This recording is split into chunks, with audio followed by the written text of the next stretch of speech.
Selam aleikum. Burri nuk mund të bëj fëmijë. Hajr inshallah sprov. Po vjera nuk e pranon. Përhap fjalë se unë nuk mund të bëj.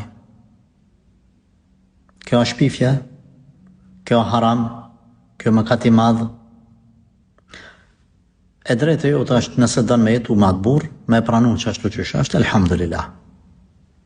Nëse nuk da, da jo, ke të drejtë me nda. Edhe nëse vendos me jetu, edhe nëse vendos me nda, ki drejt me dalë haptas edhe me thonë, kjo për ranë, kjo të shpif. Shpifjen duhet me demantu. Nëse ti e duran, për hatër të burrit, për hatër të Zotit, për sevap, ajo është pasaj që është jotja. Ti mund të shpërblesh, por nuk i ke pa tjetër.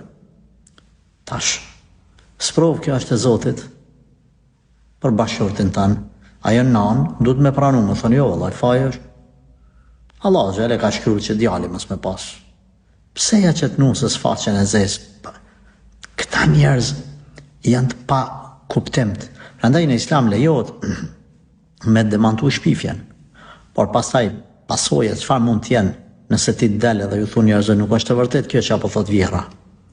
Mund kjo ta mërzis burrin tanë, mund t'i prish raportet mes teje dhe vjerës, mes familjes burrit dhe familjes tënde, mes teje dhe burrit tënd. Ajo pastaj është çështje ti e sheh vet, a je gatshme ta përballosh pastaj atë pasojë apo jo. Për që ke drejt me demantu, ke drejt. Andaj ti ajo që vendos.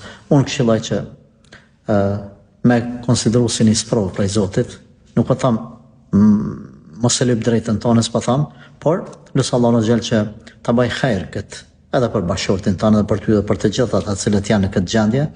Ta dim se edhe pejgamberët e Allahut azza xal kanë qenë të sprovuar, jeta është me sprova të ndryshme, një prej tyre është edhe kjo që e ke përmend ti. Kush bën sabër në çdo situatë, në çdo sprovë ka me pas sevap me lejet e Allahut azza xal, por është e lejuar që me ndërmarr hapa të caktuar për me të kalu atë sprovë me të cilën është godit njeriu. Allahu të ndihmoft.